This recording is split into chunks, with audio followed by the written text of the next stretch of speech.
And so, as we do welcome our dear friend and incredible contributor to the Coptic organization as we help redefine and spread the word of Master Hamid teachings, it's Alan Tutt tonight, and he's choosing to believe in his own offering to the world. He's doing an incredible job as part of the WSO class this year as a facilitator. He's bringing revamping of our website. He recorded these videos for another year that is available for you on the YouTube channel of the Coptic Fellowship. We are enlightened, thankful, and our hearts are filled with love for his contributions to the organization and what he's helped us and continues to help us as we go into the next step of these virtual classes that we're offering and these gatherings that we offer right here at this time this evening. We're also very thankful for his journey in his life that took him to this point, and for us to open our eyes, our hearts, our minds, and do a little Christmas dreaming as we establish goals for 2023 that is just around the doorstep for us, and to look at the universal gifts that are around us if we just open our eyes, our hearts. And he will share some of the gifts that have been bestowed upon him in his journey tonight and expand upon that, which will open up hopefully a great series of questions at the conclusion of his gathering, tonight for enlightenment, for assistance in our paths as we move forward into the new year upon us just about. So, gifts from the universe. This talk is going to go into a couple different directions, but the one thing that I really want to focus on the most is just that life itself is a gift. And so just the fact that we are here is one of the gifts that we have been given. The love that Linda was talking about from God is also a gift that we have been given. Our ability to think is a gift that we have been given. Language itself is a gift that we have been given. There are so many aspects of our lives that we can look upon and interpret as a gift. And right now, I kind of have to say that this idea that just came through is something that I was completely not planning on talking about tonight, but it fits. Oh, the wonders of following divine guidance in the moment, which itself is a gift. As most of you know, I have focused on teaching the processes, the principles of manifesting for nearly 20 years. And actually, in fact, in about 3 weeks, on January 10th, that marks the 20-year anniversary of my starting to bring the information that I've learned over time to the world through the internet. So January 10th, 2003 is when I started my first website. I've got some interesting things planned for then, and we'll talk about that later. But what most of you don't know, excuse me, what most of you don't know is that before that time, I spent nearly 20 years just being involved in the topic on a personal level, figuring out what works, what doesn't work, and how can I get the best results from that contact with the divine essence and the principle that can be called prayer, the process that can be called prayer. Christ mentioned in the Bible, ask and you shall receive. As long as you have faith that you will receive the answer to your prayer, you will. These are promises of a gift that we will be given if all we do is just ask. Just ask and it will be given. Christ mentions this on several occasions and says that as long as you have at least a little bit of faith, you can get answers to your prayer. So, started learning about this nearly 40 years ago. And since that time, I have studied, tested, and experimented with a lot of different ideas. And some of those ideas are very common ideas, like what Linda was talking about, the power of love. and the power of gratitude. And back when I first tested those ideas, I spent as much time as I could for a period of time. It could have been 3 or 4 days. It could have been a week or two. I know it was less than a month. But for whatever time frame I spent testing that idea, I would spend every waking moment at least intending to focus on a feeling of love, to express love in everything that I did, to embody the essence of love within myself, and to feel that emotion as strongly as I could. After this period of experimentation, after this test period, I looked around to see what results did I get from that experiment. What were the changes in my life that were different than what I had experienced before that point? And for a number of reasons, mostly because of myself, who I was at the time, what my ability to believe was, I didn't see any results. And so I set that idea aside, thinking, okay, that test didn't work. Let me try something else. And so I went on to other ideas, and I tested a lot of different ideas. Obviously, after 40 years, I'm still testing ideas. And so some of the ideas I tested worked well. Some ideas didn't work at all. Some ideas showed at least some promise, and I set them aside to get back to them again later. As you know, guys have most likely heard a number of times, I tested so many different ideas. I tested different combinations of ideas. I tested those combinations in different orders. And I kept going back to the same ideas over and over and over again if they showed at least some promise of working well. The idea of love and gratitude, when I tested those, they didn't seem to work too well then, but I did bring those back and test them again in different ways throughout the years. There have been a number of other ideas that seem to be unworkable, unusable, ineffective, that eventually came back into my awareness because I'm always searching for new ideas. Those same ideas keep coming up over and over and over again because so many people are talking about these ideas. Another one of those ideas that kept coming up and I kept ignoring for far too long was the idea of relax. Pretty much every book I read on how to do anything in the metaphysical realm says step 1, relax. And then once you've relaxed, then you get into the other processes or the other steps of the process. And for most of my life, I was reading through those books, looking for the principles behind manifesting. It's like, okay, well, what makes this work? Okay, first step, relax. Okay, I'll ignore that. Let me focus on the other stuff. Where's the real action happening? Well, about, what was it? Maybe 8, 9, maybe 10 years ago, I finally understood what that step of relaxation was intended to do. It wasn't just to focus our minds, which I did recognize even way back then. It's like, okay, we've got to focus our mind. Focus is one aspect of manifesting. And I still believe focus is one aspect of manifesting.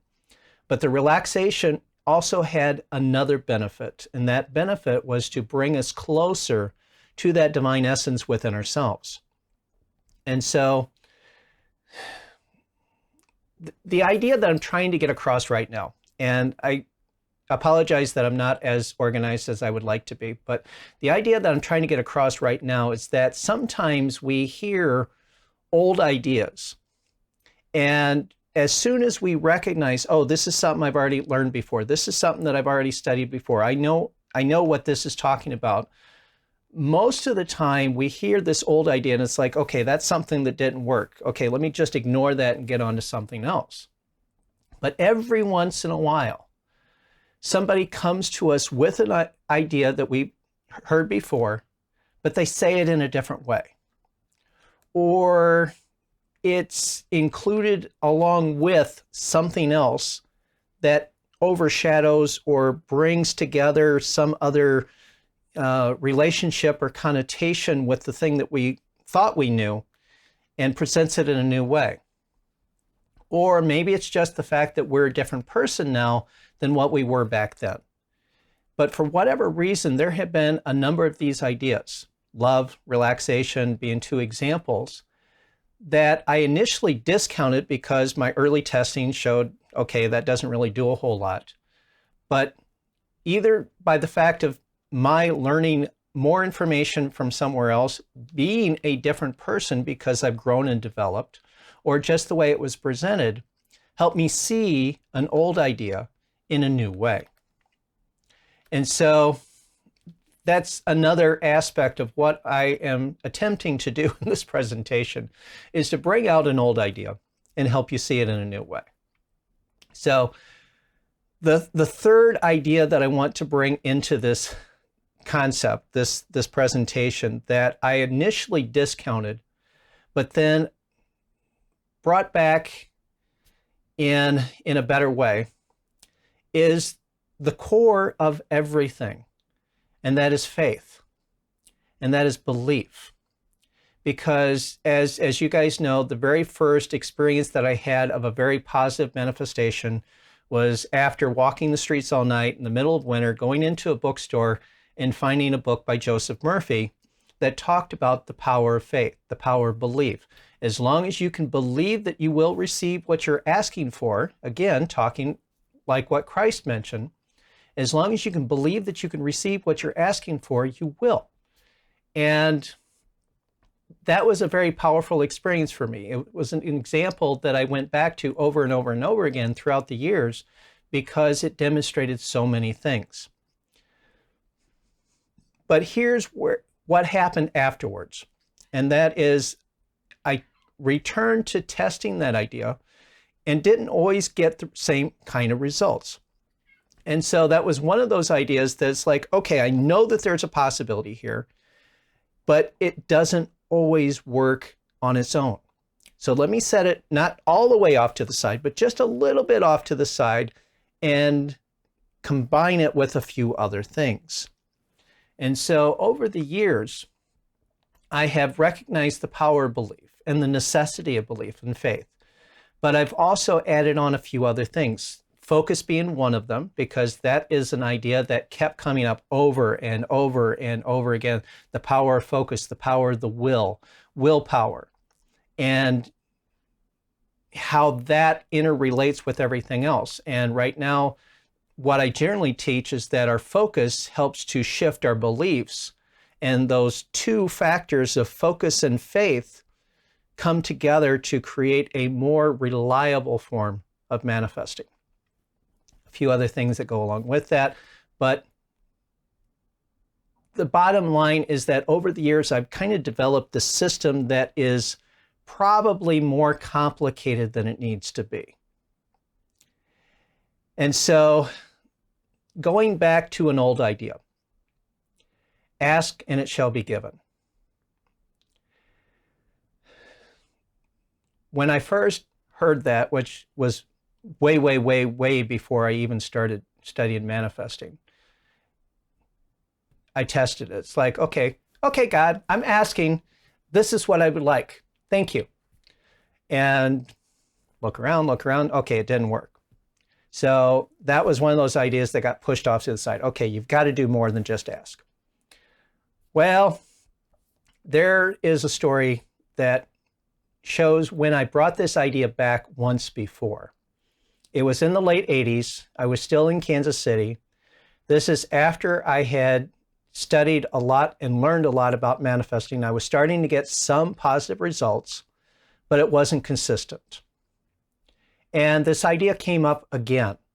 And for whatever reason, I saw it a little bit differently. I said, okay, let's try this again.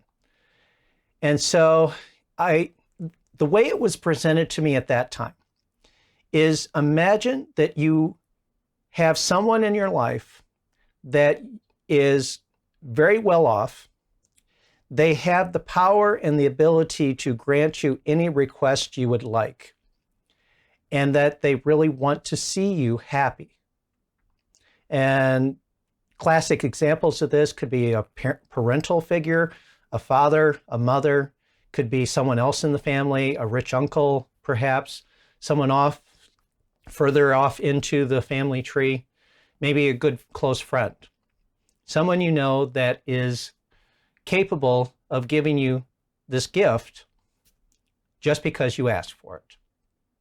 And so the way I envisioned it is like, okay, God is my friend, God is my source. I'm asking God for a series of gifts. And at that particular time, the first gift that I asked for was for a new job. The work that I was doing was very low level. It was minimum wage. I wasn't making very much. I wanted a better job. So I asked for a job. I waited around. I obviously kept my eyes open. I was still looking for a job. I wasn't just sitting back and saying, okay, I dare you to manifest. I was actually physically involved. So I was looking for a job. And pretty soon, within a week or two, I found the best job I'd had up to that point. So I've got a cat meowing at me right now. So that one worked out quite well. I got the job. It was a nice place to be. I was working with nice people, and it was paying better than what I had before. So request number one worked out. Request number two was for a new place to stay, a new apartment. Up until that particular point, I was, again, very low income, very, very close to being out on the streets. I was just barely off of the streets. And the apartments that I found myself into were basically buildings that should have been condemned. So I definitely wanted a better place to stay. With the new job, that brought in more money. Again, I had asked, please help me get a nice place to stay. Again, within a week or two, I found the right place. It was well within my budget. It was a nice place. It was actually closer to where I was working. All the things worked out well. So that one was good. So the third request was for a new car, or at least new to me. I didn't care whether it was used, new, whatever. So it's like, okay, I have no idea how this one's going to work out, but I'm going to ask. I would like to have a nice car.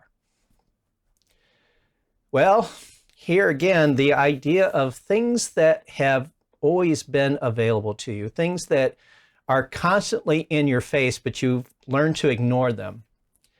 And then suddenly, because of a new situation, you see it in a new way.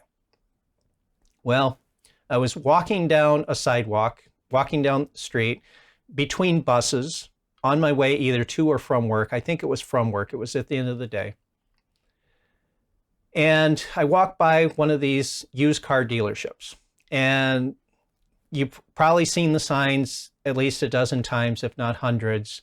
Easy credit, no money down. As long as you have a job, you can get a car. And again, I had ignored those for years and years and years. But suddenly at that moment, it's like, wait a minute, I qualify for that. So I went in, looked to see what they had, talked about what the terms were, found something with payments that I can afford. So I had a nice car. First time in my life I had a car that nice. I had a car once before, but not as nice. So that was three things within a very short period of time, within about a month, that I asked for it. I trusted that it would be sent to me as a gift, and the gift was given. Very, very simple process. No deep meditation, no focusing your mind on every single little detail of visualizing the outcome that you want to manifest. No deep, powerful emotions brought into the equation. It was just a very simple, please send this to me. Thank you. And that was it.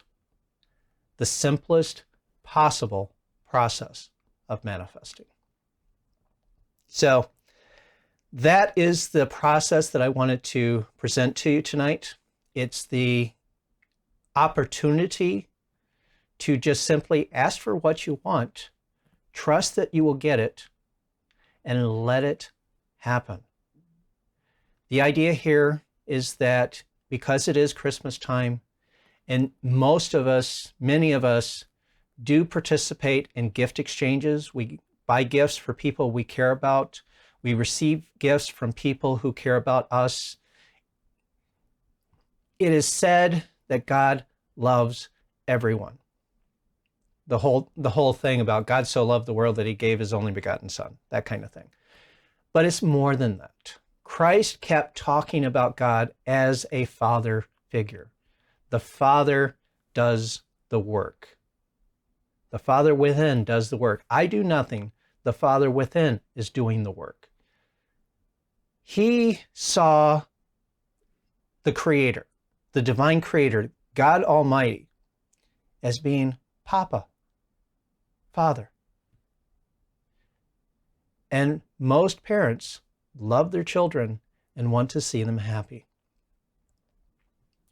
At one time, I played with the idea that the reason why the sum total of our thoughts become our experience, which is an idea that a lot of people talk about, the balance of your thinking, whether positive or negative, determines the events that happen in your lives. That's the idea that came to me, that I studied, that I actually lived with for quite a number of years. The reasoning I gave to that, the reasoning that supported that idea to me at least, was that God is listening to every single thought you have. And if God truly loves you, he's going to give you whatever you think about most often. So if you're thinking about good things, then that's what God will give you.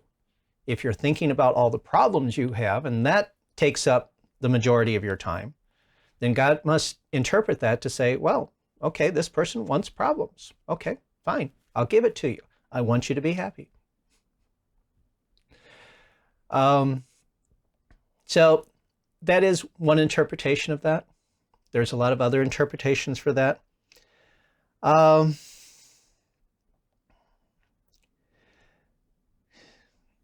The three ideas that I talked about earlier that I initially discounted, but then later realized that they were important. Relaxation being one of them. The emotions of love and gratitude being another one of those things. And the idea of simply trusting, believing that whatever you ask for will be given to you. These three things are essentially the core of what I do these days to manifest. It's the core of what I've been teaching over the last couple of years. Relax, open yourself up to positive emotions. Both of these two things help you to connect very deeply with the divine essence of the universe. It helps you connect so that you can communicate. And then once you are connected, that communication only has to be, hey, I would really like this. This would really help me out in a lot of ways. Thank you. That's your form, that's your side of the communication. The other side of the communication is listening for instructions. Listening for God to say, okay, I'll help you get that, but you need to do something here too.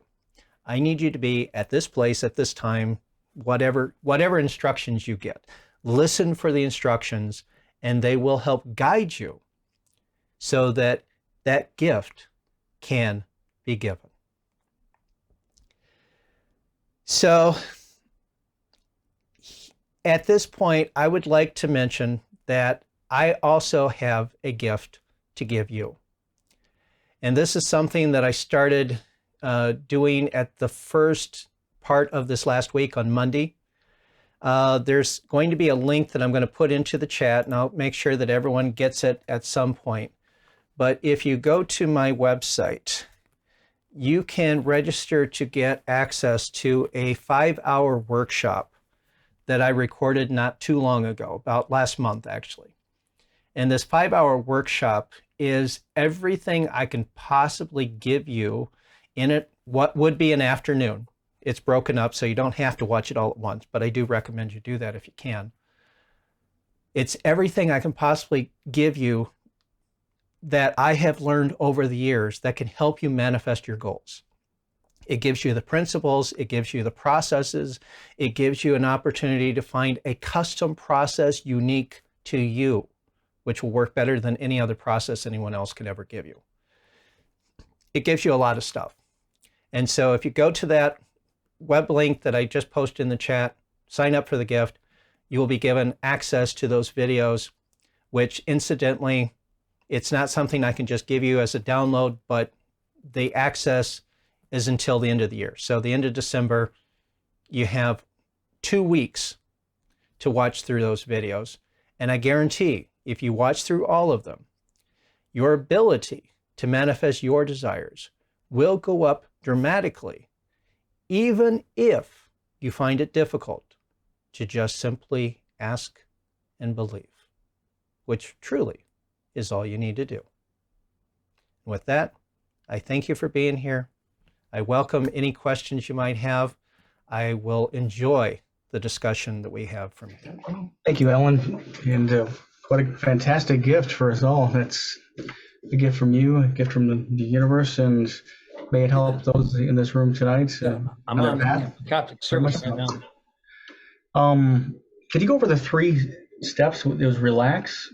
I know you mentioned it a few times, but I started to jot it down, and I think. Yeah, just like all those books that I kind of ignored, the first step is to relax. and it really is a very important step, because the more you can relax, the more your mind is focused, and as you drift down into the alpha and theta levels of mind, when you go into meditation, deep meditation or hypnosis, whatever level you can get to, the deeper you go, the closer you are to that divine mind.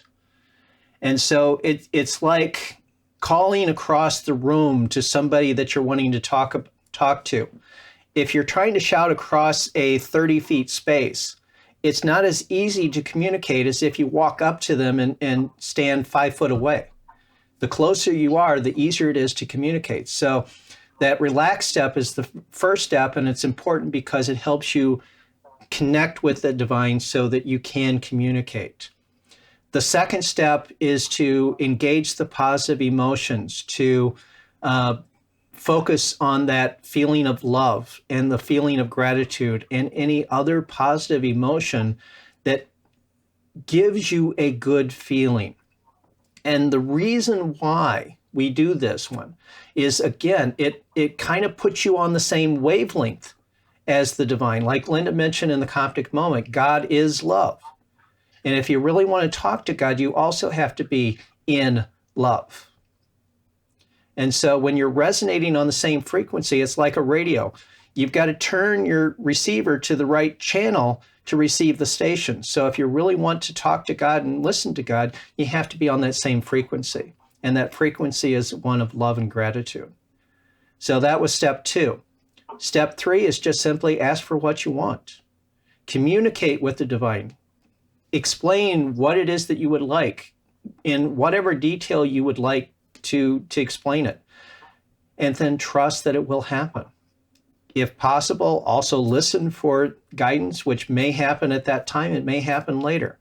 The story that I keep telling everyone is how Linda and I first got together. I was asking for this new relationship. And it was just one afternoon, I just happened to get this idea out of the blue to look for a church that had a meditation service. And that's what led me to her. So that's what led to that gift being given to me, was listening to the guidance that comes afterwards. So yeah, the 3 steps: relax, engage the positive emotions, love, gratitude, and then just communicate. Thanks, Ellen. I appreciate the recap, and yeah, that helps a lot. Any others have comments, questions for Alan tonight on his presentation and things that he's offering all of us? Hey, folks, I just want to say this is Pete Wheatley. I want to say that watching the meditation videos Alan's given us as a Christmas present, it's really, really good, man. I highly recommend you watch it. So thanks, Alan, for sharing your gifts. Thanks so much. You're welcome. You're welcome. You said it's available at the end of the month? It's available until the end of the month. So it's available now. It has been available for about a week. And at the end of December, actually January 1st, I'll remove the page. But there is an extra step to that, or there is an extra offer to that, and that is I am starting to do monthly memberships on the website for only $15 a month. So if you would like to extend access and go that way, there is an option to do that at a very low cost. So Linda, I noticed you had unmuted yourself when I was talking about our little experience. Did you have something to add? No, Okay. you just kind of told the story a lot. Yeah, I do, because Well, it's the such a great question, story. Linda, Good is, were story. you asking for a mate? Were you asking for a new relationship too? Yep, Well, that's I Good. was.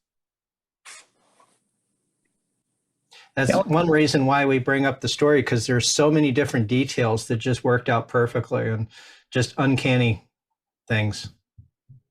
And the weirdest part of my story was that I was asking God to send me somebody who was a little bit like my ex-husband, John, and a little bit like my friend, Alan. And it turned out his name was John Allen. That freaked me out right away. That's cool. My first reaction was to run. So I guess since I'm not getting many questions, let me pose a question for everyone here. Have you ever tried the idea of just simply asking for what you want and trusting, believing that it will actually happen? Have you tried that idea? And what kind of response or what kind of result did you get from it? Well, I have, but I have not gotten the results that I thought I was going to, and so I'm looking forward to looking at your workshop. I had a root canal done, and there was an infection, and I thought that the infection was gone, but it wasn't gone. And going back to the endometrist, whatever he's called, endodontist, he said that I need to have surgery in order to get rid of this infection. And I have been asking for healing on this so that I don't have to. And I thought that I've asked very plainly, and I thought I've been visualizing it as uninfected, but the infection hasn't gone. So, Well, in response to that, I will also share, and I may not have made it clear earlier, is that I did have that series of really positive results using that process, but it was a process that I couldn't count on long term because I had trouble trusting that it would actually work. And so in order to make this process work, you truly have to be open and trusting that it will actually happen. But if you can be trusting with it, it does work. the one thing that I've thought is that I've trusted that it will be healed by the time that I'm supposed to have the surgery. And so I don't know if I've delayed it for another month by saying by the time I have to have the surgery. Yeah. If I need to say soon before the time I have to have the surgery. You know, there have been a number of times when I've needed to heal something on myself, and I never projected out a future date. I always focused on this is healing now. Mm-hmm. And I always focused on it's in the process of healing. It's in the process of healing. I never tried to say, okay, this is finished healing now. I always said it is healing now. And so by focusing on that, I do believe that I was able to accelerate the healing, and it has tended to work out well for me.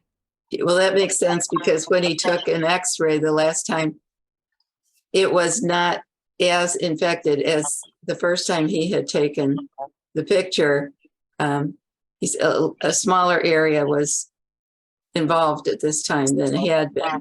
So it does appear that there is a change. but not a complete change, which he keeps saying, that of course I'll have to have the surgery. And I keep thinking, no, I don't think it's an of course. But Okay. thank you. I'll Yeah, it definitely sounds like it's moving in the right direction. So that's a definite good thing. well, that's what I thought. But it's slower than I had expected when I started asking. So thank you. I just have to be patient. Hey, Alan, this is Pete. Yeah, Watch, go ahead. watch the videos. Your videos are really good, man. I know everybody's heard about law of attraction, right? But you don't tell them about law of reflection. Can you explain a little bit? Talk about that a little bit, man? Yeah. What Pete's referring to is what I call different working models. There are a lot of different ideas out in the world that say, this is the way the world works. As long as you operate within this model, this framework, then things will work out well for you. And one of those models is called the law of attraction, which basically says that when you vibrate to the right frequency, then you will attract whatever else is described by that frequency. And the classic example is wealth and money and abundance. And so if you vibrate and raise your vibration to a level where you are vibrating to the tone of abundance, then you will attract abundance into your life. If you shift your vibration to vibrate in the tone of love, then you will attract love into your life. And that's what the law of attraction basically describes as the way the world works. The law of reflection is another way of describing how the world works. And that's basically is the idea that everything that we see outside of ourselves is nothing more than a reflection of who we are inside. And so if we want love in our lives, then we just simply have to be love. And that love doesn't have to move anything, doesn't have to change anything in the outer world. It just goes out and it becomes reflected back to you as love. If you want to see abundance in your life, then you just simply embody the essence of abundance within yourself, the concepts of abundance, the belief of abundance. And then that, again, doesn't have to move and change anything out in the world, doesn't have to attract anything that may be held by someone else. You don't take anything away from anybody else. You are creating your own reality with that reflection. This idea goes out into the world and becomes reflected back to you. That's what the working model of the law of reflection is talking about. So it's just two different ways of thinking about how the world works and how your efforts at manifesting what you want will actually produce the results you're looking for. So is that what you were looking for, Pete? Okay, good. Like the Beatles sang, all you need is love. Or Todd Rundgren, love is the answer. Alan, you mentioned, getting into relaxing is the big part to get into the divine flow of things, to have it come to you sooner as you look towards manifestation. Is that the key to the shortcut of it, as far as speeding the process up? Because sometimes when you set out an intent, it takes sometimes months or down the road years, depending on letting it go. Or I think we've discussed this before, but I'd like to discuss that a little bit more, of how to speed the process up. Okay. As possible. Yeah. That workshop that we were just talking about, one of the key elements there is talking about the shortcuts. How can you speed up the process and get better results with whatever ability you have in the moment? And the shortcuts are things that would help you have greater faith, things that would help you focus more clearly, more intensely, things that will give you the feelings that you're looking for to embody the things that you're wanting to manifest. So examples. So one example of activating your faith are things like good posture, standing up tall, shoulders back, smile on your face. speaking in a loud voice. These are things that we naturally do when we feel confident.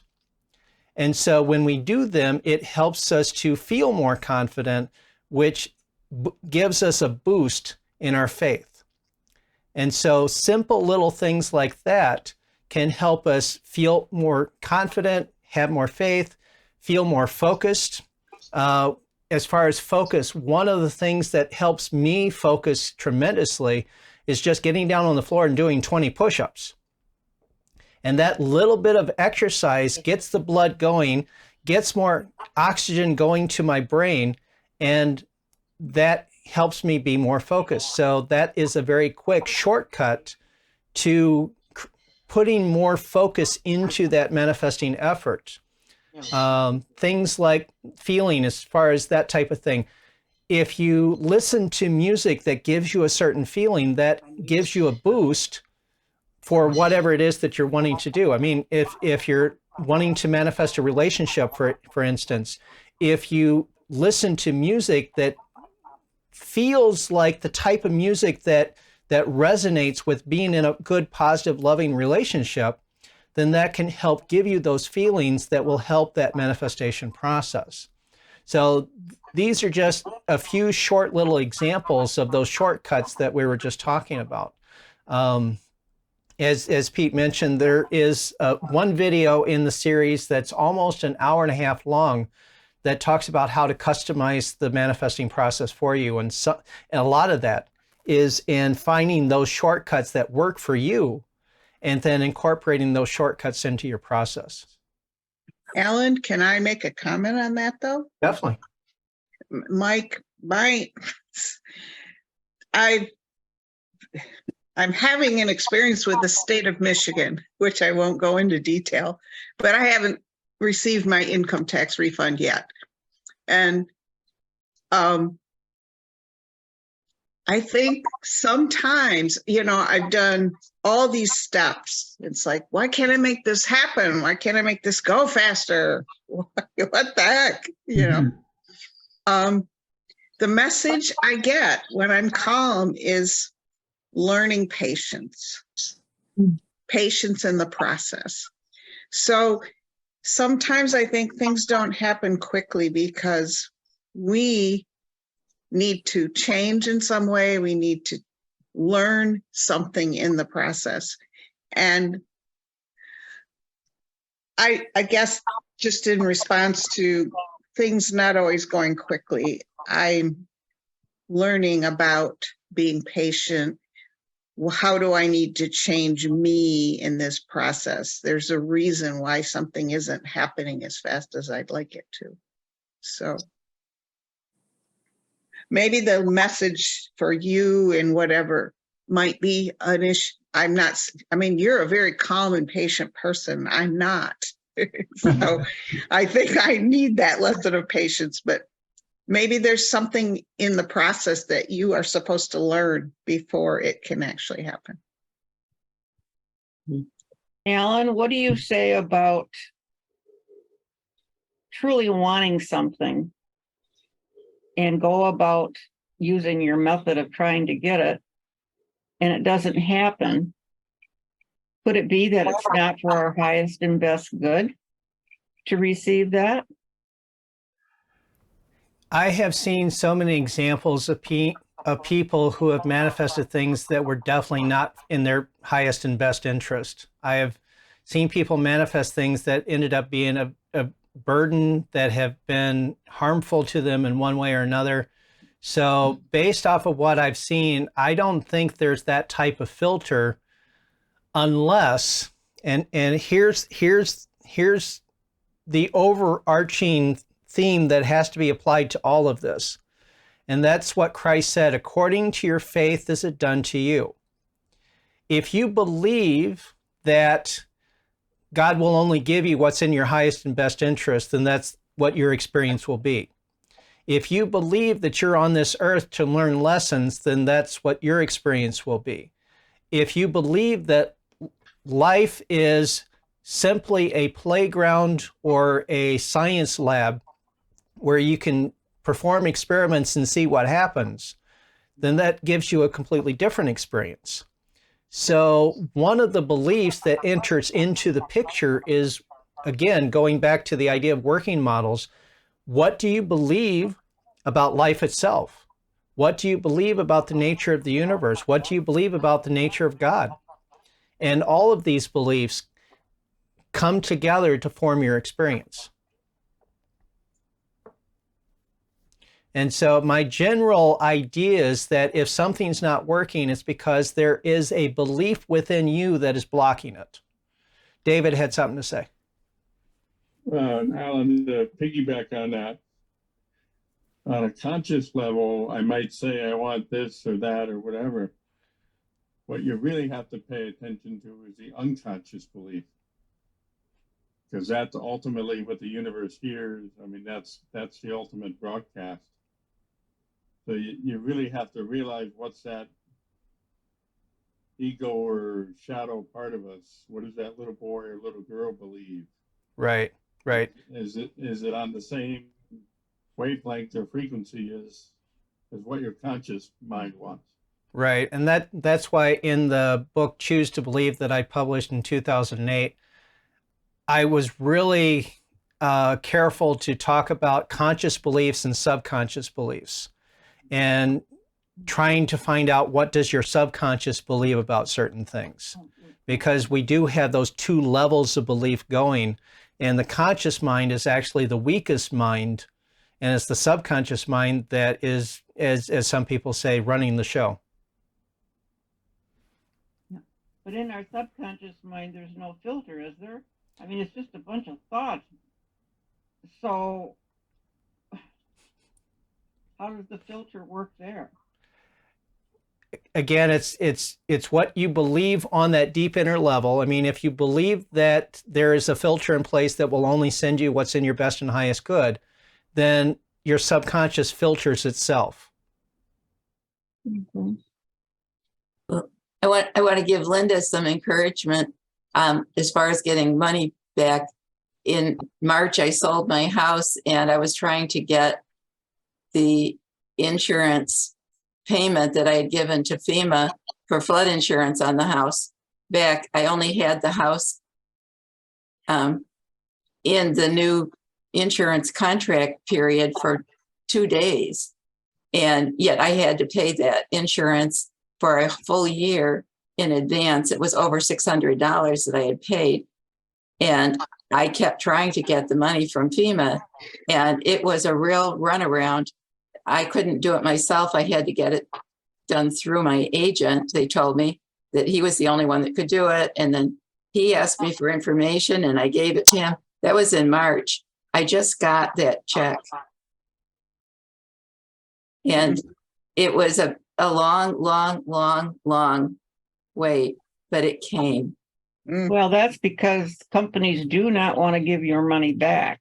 So they're going to hold on to it as long as they possibly can. Right. And at the same time, I got another check that was a refund from my Medicare supplement, which I hadn't expected.